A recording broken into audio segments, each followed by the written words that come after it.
Menyebut reformasi birokrasi bukan hanya sekedar melakukan perampingan birokrasi semata, tapi juga ikut memikirkan tunjangan dan tabungan pegawai negeri sipil saat pensiun.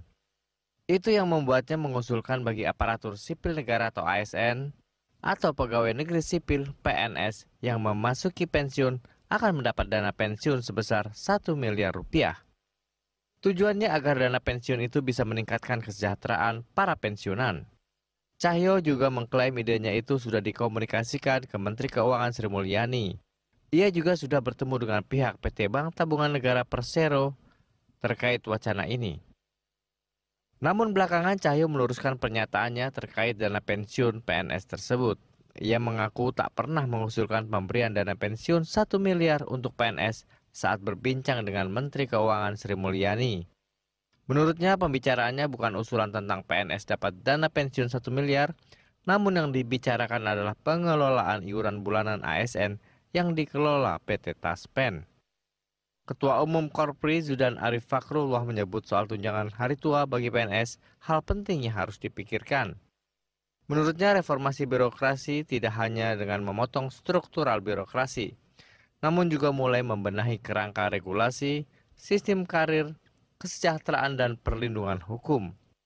Untuk itu, agar pensiunan punya tunjangan hari tua yang pantas, pihaknya telah menggandeng PT Taspen dan seluruh anak perusahaannya untuk bekerja sama. Bagaimanapun juga, wacana dana pensiun 1 miliar bagi para PNS yang memasuki masa pensiun tentu menjadi angin segar bila benar-benar tereksekusi. Kendati masih sumir bagaimana skema itu nantinya. Fatih, kalau menurut DPR sendiri, seperti apa skema pembiayaan dana pensiun untuk ASN dan seberapa besar ini merupakan beban bagi APBN?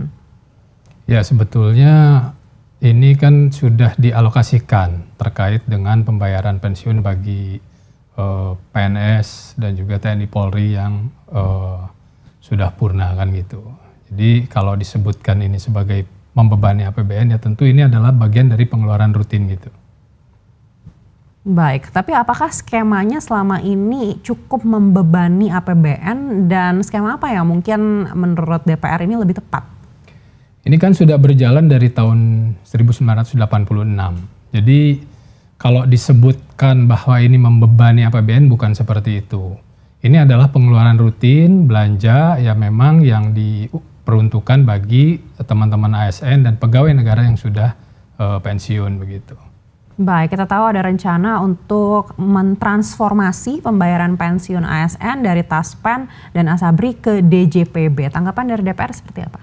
Iya, tentu ini kita masih pelajari. Kita sedang lakukan pendalaman. Kemarin kami lakukan rapat Dirjen Pembendaraan dengan Taspen dan juga DPR RI. Kita lakukan pendalaman, kita lakukan evaluasi kan gitu. Sehingga kedepannya diharapkan akan ada model yang lebih baik, lebih efisien dan juga khususnya bagi penerima manfaat itu bisa lebih optimal lagi. Baik, seberapa besar sih sebenarnya dampaknya untuk APBN kalau ternyata ada skema yang baru ini? Kalau dari sisi penghematannya itu memang cukup signifikan. Ini kan ada beberapa pola ya pembayaran pensiun ini yang sekarang ini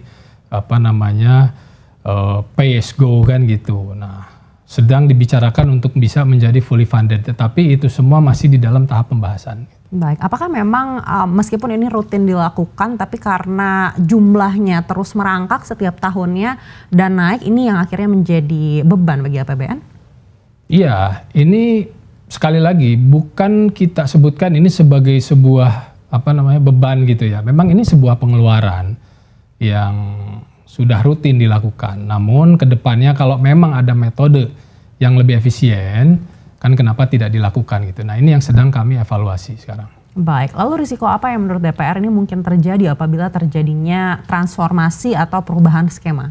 Ya, yang dikhawatirkan adalah terkait dengan pelayanan kepada penerima manfaat. Kita ketahui bahwa Taspen ini kan sudah cukup lama dan berpengalaman di dalam mengelola pensiun kan gitu. Dan juga pelayanan masyarakat ini pensiunan kan taunya ini sekarang sudah terbentuk gitu pola yang sangat lama lah, hampir berapa 40 tahun kan gitu. Nah sekarang dikhawatirkan bila mana ada perubahan ini yang akan menjadi permasalahan gitu. Sekali lagi yang kita harus pikirkan adalah upaya efisiensi ini harus pada akhirnya memberikan manfaat bagi orang-orang ataupun para penerima manfaat yang pensiun. Baik, kita tahu Taspen dan Asabri ini sebelumnya juga membuat kepercayaan masyarakat ini sedikit berkurang begitu terhadap institusi itu begitu. Tapi kalau memang nantinya akan dialihkan ke DJPB, DPR sendiri melihat kemampuan DJPB seperti apa, apalagi juga dengan mungkin pegawai yang ada di dalamnya begitu. Apakah juga bisa mengemban tanggung jawab ini? Iya, memang DJPB ini kan sifatnya administratif, pencatatan keuangan kan gitu, pencatatan perbendaraan kan gitu. Nah ini yang kemarin juga sempat kami singgung saat rapat dengar pendapat kan gitu.